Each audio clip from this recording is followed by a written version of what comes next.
This past week, I ran into a bit of a problem with my bike. It wouldn't start. My battery was dead, so I tried to jump start it with my car, which was a horrible idea. I do know that that is doable, I just didn't do it right. I believe that you should only do it while the car is off, if that makes any sense. But anyways, um, I had no lights on my dashboard. I couldn't see my neutral light, even though my bike was in neutral. I couldn't see any other lights on the dashboard. So I looked for the fuse box, come to find out that the main fuse is not even inside of the fuse box. It has its own little department inside of your bike. So I made a video pretty much trying to help anybody out that runs into this problem because I worked on my bike literally for about 5 hours until I figured this out. This is my Honda VFR 750F.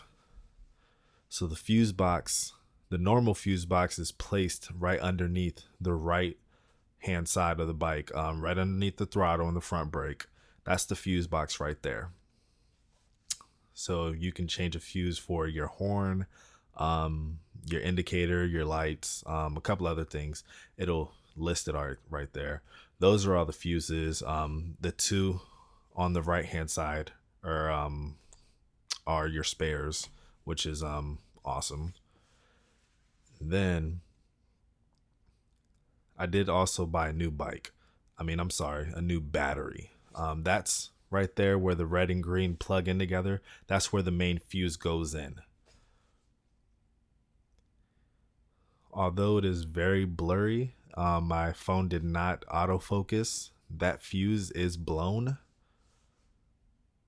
And then I bought a pack, which was $4 at Advanced Auto Parts. And that fuse is brand new.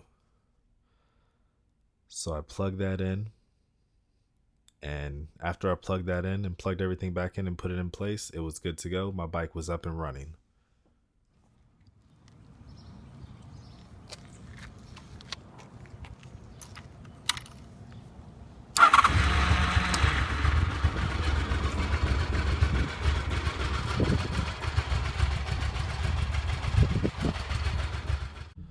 Just to give a quick recap, pretty much the battery on my bike died. I jump started it with my car, which was a bad idea. I do know that it's doable, but I guess I overdid it.